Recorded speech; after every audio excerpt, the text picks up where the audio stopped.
मंडळी हो, हॉटस्पॉट इथंच आहे बर का. तर मग चला चॅनलला सबस्क्राईब करा आणि घंटी नक्की वाजवा. अशा या संतांच्या चरणी साष्टांग दंडवत करत असताना तो यौवन सुद्धा त्या ठिकाणाहून निघून गेला. अशा या श्री संतांच्या घरी 36 वर्ष त्या पांडुरंग परमात्म्याने चाकरी करावी. मायबाप पाणी भरलं, पाणी 12 वर्ष चंदन घासलं आणि 12 वर्ष धुणं धुतलं. मायबाप अशा या श्री संतांची महिमा ही जी आहे ना, ही जगापर्यंत पोहोचू लागली. आणि याच भगवंताच्या घरी 36 वर्ष भगवान परमात्म्याने चाकरी करावी संतांच्या घरी. असं भगवंत या संतांनी केलं तरी काय, तर या संतांनी केवळ नामचिंतनाच्या जोरावर त्या भगवंताला वाकवलं. मायबाप कारण का, हरिर्नाम हरिर्नामैव केवलम कलौ नास्तेव नास्तेव नास्तेव गतिरन्यथा. केवळ हरिनाम. या जगतामध्ये सत्य जर काही असेल तर ते केवळ हरिनाम आहे. हरिनामाविन सगळं काही आहे ना, ते सगळं नास्तिक आहे. एकदा भजन करा. विठ्ठल विठ्ठल विठ्ठल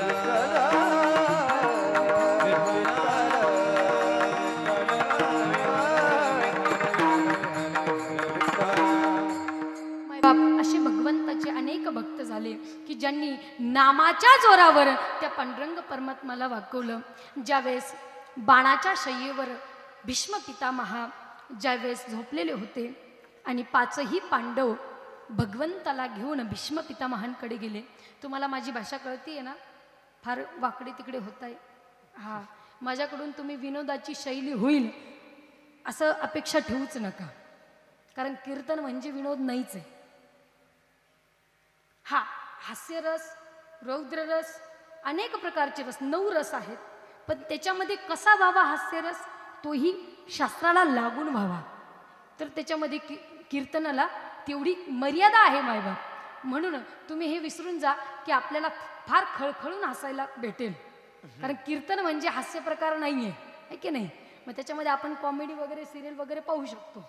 हां, जर आपल्याला कॉमेडीच पाहिजे असेल तर घरी जाऊन आपल्याकडे TV आहेत, मोबाईल आहेत, आहे की नाही.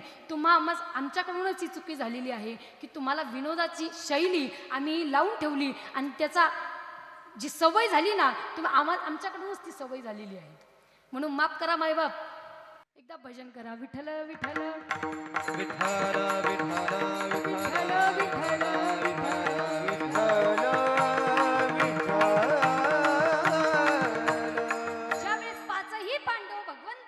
भीष्म पितामहांकडे गेले. कारण का गेले, कारण युधिष्ठिर राजाला शोक झालेला होता. मला एक सांगा, भगवंताने ज्या वेळेस युद्धभूमीमध्ये गीता ऐकवली, मला एक सांगा, युद्ध चालू आहे, सगळीकडे मारतोडाचा प्रकार चालू आहे आणि मध्येच कोणी गीत गाईल का? पण नाही, तेही कार्य भगवंताने केलं. तेही कार्य केलं. ज्या वेळेस गीता ऐकवली, ती गीता केवळ अर्जुनानेच ऐकली का? नाही. त्या युद्धभूमीमध्ये जेवढेही जीव होते त्या सगळ्या जीवांनी गीता ऐकली. मग त्याच जीवांमध्ये युधिष्ठिर राजा देखील आले ना. मग युधिष्ठिर राजाला गीता ऐकवल्याच्या नंतर सुद्धा शोक होऊ लागला की बाबा रे, मी एक धर्मराज असताना सुद्धा माझ्याकडून एवढे सगळे जीव मारले गेले, एवढ्या सगळ्या स्त्रियांना मी विधवा केलं, ते माझ्यामुळे झालं. हा अपराध मी कुठे फेडू, कुठे मी माझं तोंड लपवू? त्यावेळेस मात्र भगवंताकडे सांगू लागले, देवा माझ्याकडून हा अपराध झालाय, पण या अपराधाची परतफेड मी कशी करू, कसा हा अपराध नाहीसा करू? त्यावेळेस मात्र भगवंताने 5ही पांडवांना घेऊन युद्धभूमीमध्ये गेले आणि त्यावेळेस मात्र भीष्म पितामहांनी पाहिलं की 5ही पांडवांसहित भगवान माझ्याकडे येत आहेत ना. भगवंताला एकच विनंती करू लागले, देवा माझ्याकडे येतोय ना, कसा आहे? सदैव देव भगवान प्रतीक्षताम कलेवरम यावदिदम हिनोम्यहम. देवा माझ्याकडे येतोय ना, असं तोंड लटकून येऊ नकोस. कलेवरम यावदिदम हिनोम्यहम प्रसन्न हासा ऋणलोचनोल्लसा मुखांबुजोद्यान पतश्चतुर्भुज. माझ्याकडे यायचं असेल ना तर प्रसन्न हासा, तुझ्या या वदनावर, या मुखावर कसं राहिलं पाहिजे, तर मुस्कुराहट राहिली पाहिजे, हास्य राहिलं पाहिजे, तरच माझ्यासमोर ये बरं. हे तोंड लटकून माझ्यासमोर येऊन मी कशावरून सांगते? भक्तांचा अधिकार सांगते मायबा. भक्तांनी काय केलं, ज्याच्या जोरावर भगवंत एवढा वागतोय आणि नाथबाबांच्या घरी 36 वर्ष चाकरी करतोय. कशामुळे? केवळ नामचिंतनामुळे. ज्यावेळेस प्रभू समोर आले आणि भीष्म पितामहांना अनेक अनेक प्रसंग आठवू लागले. हात जोडून विनंती करू लागले, देवा काय प्रसंग होता ज्या वेळेस तू प्रतिज्ञा केली होती, सांगितलं होतं दुर्योधनाला की माझी नारायणी सेना तुझ्याकडे राहील, पण मी मात्र एकटा अर्जुनाकडे राहील आणि अर्जुनाकडे राहूनही मी शस्त्र धारण करणार नाही. पण देवा तू असं म्हटलं होतंस ना. आणि ज्यावेळेस दुर्योधनाच्या मुखातून मी ऐकलं की भगवंत शस्त्र धारण करणार नाही, त्यावेळेस मला अतिशय क्रोध झाला आणि क्रोधाच्या भरामध्ये मी सुद्धा प्रतिज्ञा केली की वासुदेव अगर शस्त्र न धरहित अपना मुख ना दिखाऊ, लाजत हे मेरी गंगा जननी मी शंतनु सुत ना कहू. अरे माझी आई लाजेल, मी शंतनु सुत नाही, शंतनूचा मुलगा नाही जर तुला शस्त्र धारण नाही करायला लावलं तर. त्यावेळेस मात्र प्रतिज्ञा घेतलेली होती देवा, पण तुम्ही किती भक्ताची काळजी करता, ती प्रतिज्ञा सुद्धा तुम्ही मोडली आणि तुम्हाला मी शस्त्र धारण करण्यासाठी मात्र जबरदस्ती केली. कारण का प्रतिज्ञेच्या जोरावर तुम्ही मात्र शस्त्र धारण केलं आणि माझी तेवढी मात्र लाज बाळगली. एकदा भजन करा, विठ्ठल विठ्ठल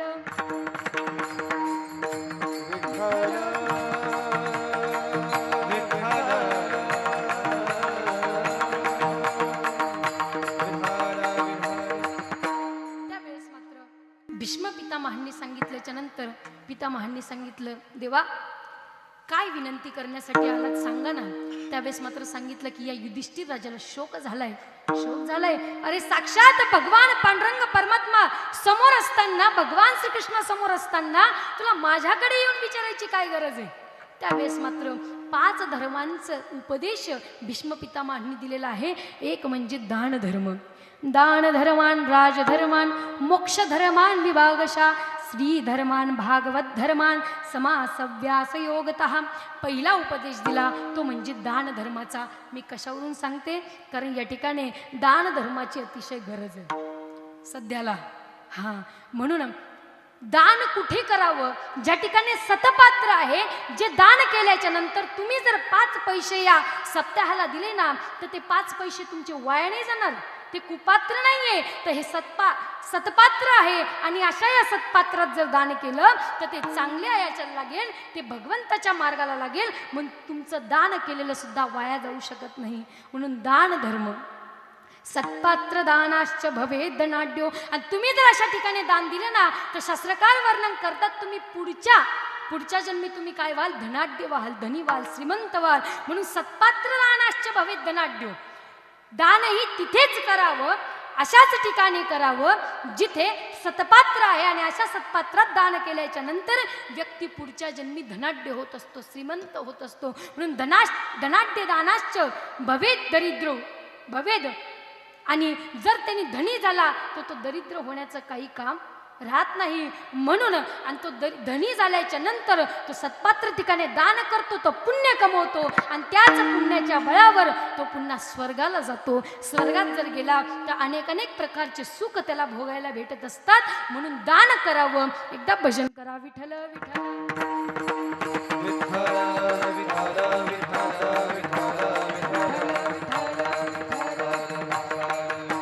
अशा प्रकारे सुंदर सुंदर धर्माचे उपदेश देत असताना भगवंताला एक विनंती केली, देवा इतिमती रूपकल्पिता वितृष्णा भगवती सात्वता पुंगवे विभूमी स्वसुखमुपगते क्वचिद् विहर्तुं प्रकृतिमुपेयुष्याद्भव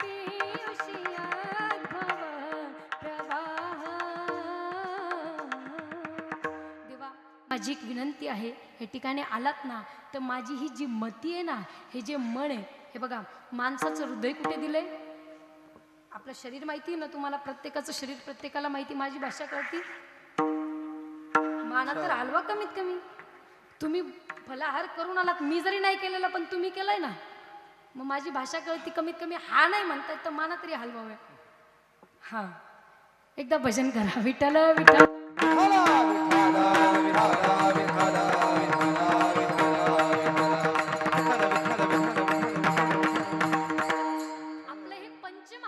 शरीर आहे. किती? हा, क्षिती जल पावक गगन समीरा आणि पंचरचित यह अधम शरीरा. हे पंचमहाभूताचं शरीर आहे. याचं हृदय कुठे दिलेलं आहे? खाली दिलंय. बुद्धी कुठे दिली? वरती दिली, म्हणजे हृदयाला खाली सोडून बुद्धी वरती दिलेली आहे. कारण का हे हृदय जे आहे ना हे भावनेतून विचार करत असतं आहे ना, लवकर निर्णय घेण्याचं काम करतं. पण या हृदयापेक्षाही वरती काय दिलेली आहे, बुद्धी दिलेली आहे. कारण का या मनापेक्षा या हृदयापेक्षा बुद्धीला जास्त श्रेष्ठत्व प्राप्त झालेलं आहे, म्हणून हिला वरती ठेवण्याचं काम केलंय. कारण ही पटकन निर्णय घेत नाही, ही कधी तर्क कधी वितर्क, कधी तर्क कधी वितर्क, कधी चांगला विचार करते कधी वाईट विचार करते, म्हणून या बुद्धीला वरती ठेवलेलं आहे. मग भीष्म पितामह म्हणतात की इतिमती रूपकल्पिता वितृष्णा, देवा माझी ही जी बुद्धी आहे, ही जी मती आहे ना, ही तुझ्या चरणाशी लागू दे. एक शास्त्रकाराने फार सुंदर याच्यातून भाव निर्माण केलेला आहे. या ठिकाणी भीष्म पितामह म्हणतात की देवा माझ्या या बुद्धीचा, बुद्धिरूपी कन्याचा तुझ्या चरणारूपी पुरुषाशी विवाह लागू दे. बघा म्हणजे ही बुद्धी कुठे लागली पाहिजे, भगवंताच्या चरणाशीच लागली पाहिजे. म्हणून या माझ्या बुद्धीचा विवाह कुठे लागावा, तो तुझ्या चरणारूपी पुरुषाशी लागावा. म्हणून देवा कारण का पूर्ण जीवन तुझ्या चरणी अर्पण केलं, पूर्ण जीवन ब्रह्मचर्य व्रत धारण करून राहिलो. जसे आपल्या या ठिकाणी पंचक्रोशीतील आपली याच गावातील हरिभक्तपरायण योगानंदजी महाराजांनी पूर्ण जीवन परमार्थामध्ये घातलं आणि ब्रह्मचर्य व्रत धारण करून जसे ते राहिलात, त्याच प्रकारे भीष्म पितामह सुद्धा या ठिकाणी विनंती करतात, देवा हे जसं पूर्ण शरीर घातले, पूर्ण आयुष्य घातलंय ना, मग मला एकच दे की या ठिकाणी मी एक विसरलो होतो, सगळं जीवन घातलं, पण एक वस्तू अशी झाली की ती तुझ्या चरणी मी लीन होऊ दिली नाही, ती म्हणजे माझी मती. मग ही मती तुझ्या चरणाशी लागू दे. म्हणून दुर्बुद्धी ते म्हणा कदा नुपजो नारायणा, आणि ही मती लागल्याच्या नंतर या मतीमध्ये दुर्बुद्धी येऊ देऊ नको, वाईट विचार येऊ देऊ नको, सदविचार येऊ दे, चांगले विचार येऊ दे. म्हणून ही बुद्धी लागण्याचं कारण भगवाननी मागावी, एवढी विनंती करावी. एवढे सद्विचार कसं काय आले, तर ते केवळ नामचिंतनाच्या जोरावर आले मायबाप. म्हणून हे नामचिंतन जोरदार टाळ्या वाजवा जरा. आवडे देवासी ऐका तो प्रकार, नामाचा उच्चार रात्रंदिवस. देवाला काय आवडतं, काही नको, पण एकदा नाव आणि पत्र. या ठिकाणी सुंदर भगवद्गीतेत सुद्धा वर्णन आले, पत्रम पुष्पम फलम तोयम यो मे भक्त्या प्रेष्यती. पत्र द्या, पुष्प द्या, फळ द्या, तोयम म्हणे पाणी द्या, तरीही ते देवाला मान्य आहे. पाणी जरी तरवलं तरी मान्य आहे. भगवान शिवशंकराच्या मंदिरात गेल्याच्या नंतर काही देऊ नका, दूध जरी नाही दिलं ना तरी चालेल, उगच दूध वाया घालू नका. पण शंभू जलधर प्रिय, शंभूला काय आवडतं, महादेवाला काय आवडतं, तर पाणी. तोयम पाणी दिल्यावर सुद्धा त्याला मंजूर होतं. मग काय या ठिकाणी नाथबाबा वर्णन करतात, एवढ्या सगळ्या गोष्टी नाही जरी दिल्या तरी चालेल, पण एकदा जरी भगवंताचं नाव घेतलं ना, नामाचा उच्चार रात्रंदिवस, तो भक्त मात्र भगवंताला अतिशय प्रिय असतो. म्हणून मायबाप शबरी मातेच्या पूर्वजन्माची जी चरित्र आहे ना, शबरी माता पूर्वजन्मी एक राजाची राणी होती मायबाप. आणि अशा छत्रसम्राट राजाची राणी ज्या वेळेस गावामध्ये भ्रमण करण्यासाठी येऊ लागली, दिग्विजय ज्यावेळेस त्यांचा चालू होता, तर भ्रमण करत असताना राणीने पाहिलं समोरून की संत मंडळी या ठिकाणी येत आहेत आणि त्यांच्या नामचिंतनामध्ये लीन आहेत. कोणती संत मंडळी, जी भगवंताचं भजन करत आहेत, अशी संत मंडळी येत आहेत. तर राणीला असं वाटलं की आपणही रथाच्या खाली उतरावं आणि त्या संतांमध्ये जाऊन भगवंताच्या भजनाचा आनंद आपणही घ्यावा. राजाला विचारू लागली, राजे साहेब माझी एक इच्छा आहे. हा बोला राणी साहेब, माझी इच्छा ही आहे की ही जी संत मंडळी येते ना, ही किती भगवंताचा आनंद लुटत आहेत ना, तर यांच्या आतमध्ये जाऊन मलाही असं वाटतं की मी भगवंताचं नामचिंतन करत, गुणानुवाद गात त्या नामचिंतनामध्ये नृत्य करावं असं मला वाटतं. मी जाऊ का? त्यावेळेस मात्र राजाने सांगितलं नाही. कारण का, मी एक छत्रसम्राट राजा आहे आणि तुम्ही राणी आहात. तुम्ही सर्वसामान्य स्त्री नाही की अशा या संत मांदियाळीमध्ये जाऊन तुम्ही नाचावं, हे तुम्हाला शोभा देत नाही, कारण तुम्ही राणी आहात. त्यावेळेस मात्र त्या राणीने हे ऐकल्याच्या नंतर भगवंताला विनंती केली, देवा हे असं शरीर मला का दिलं आणि असं हे पद मला का दिलं की त्या पदावर आल्याच्या नंतर हे असं शरीर धारण केल्याच्या नंतर मला त्या भगवंताच्या नामाचा आनंद लुटता येत नाहीये, असं हे पद मला का दिलं देवा? पुढचा जो जन्म मला द्यायचा असेल ना तर अशा ठिकाणी जन्माला घाल की मला त्या ठिकाणी लाज भय शंका दुरावीला मान, त्या ठिकाणी मला लाज बाळगता येणार नाही, मला भय राहणार नाही, मला कसलीही चिंता राहणार नाही, अशा ठिकाणी मला जन्माला घाल देवा. असं हे पद प्रतिष्ठा देऊ नको, कारण ही जी पद मला मिळालंय ना तर या पदाच्याच कारणामुळे मला त्या भगवंताचं नामचिंतनाचा आनंद सुद्धा घेता येत नाही. त्यावेळेस मात्र त्याच राणीने प्रयागराज मध्ये त्या ठिकाणी गेल्या आणि त्रिवेणी संगमामध्ये मात्र स्वतःच्या देहाचा त्याग करत असताना, देवाला ही विनंती करत असताना देह त्या ठिकाणी मात्र समर्पित केलं आणि पुढचा जन्म त्याच राणीने मात्र शबरीच्या रूपामध्ये घेतला. तीच शबरी माता स्वतःच्या घरून पळून आलेली, कारण का विवाह होणार होता, विवाहामध्ये काही जीव बळी देणार होते. हे बघा, बळी देण्याची प्रथा अजूनही चालू आहे. बळी देणं म्हणजे त्याला ठार मारणं असा अर्थ होत नाही. बळी देण्याचा अर्थ असाही होऊ शकतो, एक प्रकारे आपण जर चांगला विचार केला, एखादा जर नवस केलेला असेल, मनातली जर इच्छा पूर्ण करायची असेल आणि एखाद्या जीवाची जर मान्यता केलेली असेल ना तर त्या जीवाला हळद कुंकू लावून मात्र गावामध्ये सोडून दिलं तरी चालेल. नसेल तुम्हाला सांभाळता येत तर एखाद्या ठिकाणी एखाद्याला देऊन द्या, अशाने मात्र तुम्ही तुमची इच्छा पूर्ण करू शकता, पण मात्र ठार मारू नका. शबरी मातेकडून आपल्याला घेण्यासारखी हीच शिक्षा आहे. मायबाप सगळं काही सोडून वनामध्ये निघून गेली आणि त्या ठिकाणी मतंग ऋषींचा आश्रम होता. त्या मतंग ऋषींच्या आश्रमामध्ये जाऊन विचार करू लागली की आतमध्ये जावा की नाही जावा, कारण का संन्यासी महात्मा आहेत, त्यांना स्त्रीचा स्पर्श चालेल की नाही चालेल, त्यांना माझा इथे प्रवेश चालेल की नाही चालेल, म्हणून विचार करून पुन्हा माघारी फिरली आणि झाडावर राहू लागली. सकाळी उठली की स्वच्छ अंगण करायची, त्या ठिकाणी यज्ञाला जी सामुग्री लागते ना ती महात्मा उठण्याच्या अगोदरच तिथे आणून ठेवायची. एक दिवशी महात्माने विचार केला, यज्ञाची सामुग्री या ठिकाणी आणून तरी कोण ठेवतं, कारण अजूनही एवढ्या लवकर उठणारा महात्मा मी अजून पाहिलाच नाही, ही कोण आणून ठेवतं. एक दिवशी विचार केला की आपण जागरण करूया आणि शोध लावूया. जागरण केलं मायबाप रात्रभर आणि त्या ठिकाणी पाहिलं की अंधार काळामध्ये त्या ठिकाणी सकाळीच मुहूर्ताच्या आधी उठून सगळं स्वच्छ अंगण करून यज्ञाची सामुग्री त्या ठिकाणी आणून ठेवलेली होती. सापडलं मायबाप. सापडवल्याच्या नंतर विचारू लागले की हे देवी आपण कोण आहात. शबरी थरथर घाबरू लागली, कारण का विचार करू लागली की स्त्रीचा इथे प्रवेश आणि ही संन्यासी महात्मे आहेत, ब्रह्मचारी महात्मे आहेत, काय म्हणतील, मला काय करतील. त्यावेळेस मात्र थरथर कापू लागली, बोलायला शब्द फुटत नव्हते. महात्म्याने सांगितलं देवी घाबरू नका, पण तुम्ही कोण आहात आणि इथे काय इच्छेने आलेला आहात ते मात्र आम्हाला सांगा. शबरी मातेने सांगितलं, सगळं काही घडलेलं तिच्यासोबत सांगितल्याच्या नंतर मतंग ऋषींना अतिशय दया आली. मायबाप सांगितलं लपून छपून राहण्याचं काम नाही, अरे भगवंताचा विचार करून या ठिकाणी आलेले आहे, एवढे जीव बळी देण्यापासून वाचवलेत ना तर हे चांगलंच कार्य केलेलं आहे आणि असं सत्कार्य करून इथे लपून छपून राहण्याची गरज नाही. त्यावेळेस मात्र तिच्यावर कृपा केली आणि तिला त्यावेळेस मात्र अनुग्रह देऊन सांगितलं की बाई इथेच राहून प्रभूचं चिंतन कर. शबरी माता त्याच ठिकाणी राहू लागली आणि गुरुच्या सांगण्यानुसार की बाबा एक दिवस इथे प्रभू रामचंद्र येतील आणि तुला दर्शन देतील, ते गुरुच्या सांगण्यानुसार त्या ठिकाणी प्रभूची वाट पाहू लागली. कब मेरे राम जी का आवन हो. ज्यावेळेस मतंग ऋषींनी सांगितलेलं होतं की देवी मी इथून जाणार आहे, कारण का माझी स्वधामाची वेळ जवळ आलेली आहे, पण इथे राहून मात्र तू भगवंताचं नामचिंतन कर आणि तिथे राहून रोज सकाळी उठून रस्ता साफ करणं, भगवंतासाठी फळं तोडून आणणं, फुलं आणणं आणि हेच चिंतन करणं की कब प्रभू आएंगे और कब मुझे दर्शन देंगे.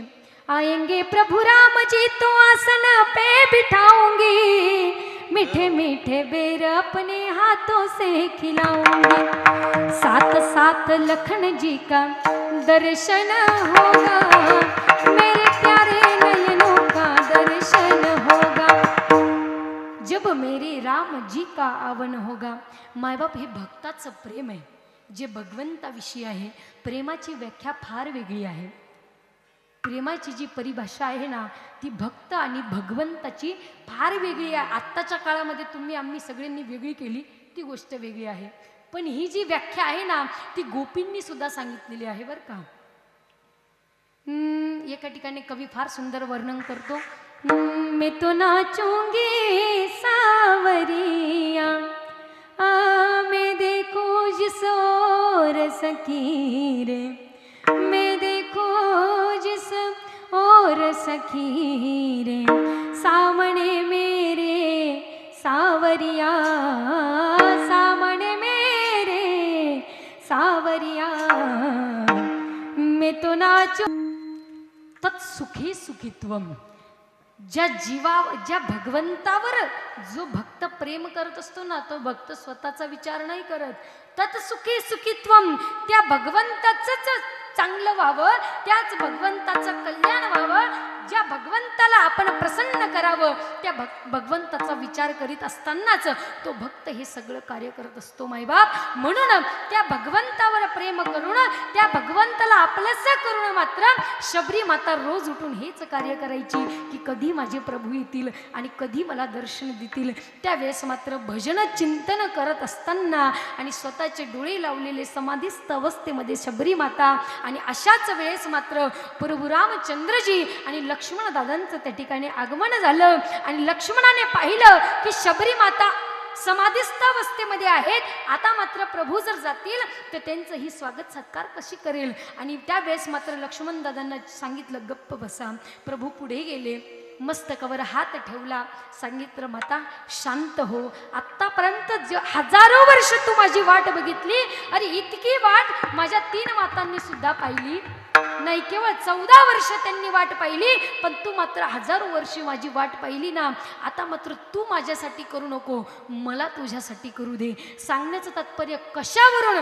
त्यावेळेस मात्र शबरी मातेचे स्वतः भगवंताने चरण धुतले मायबाप आणि शबरी मातेची आत्मज्योत स्वतःच्या ज्योतीमध्ये विली. हो मंडळी हो, हॉटस्पॉट इथंच आहे बर का. तर मग चला चॅनलला सबस्क्राईब करा आणि घंटी नक्की वाजवा.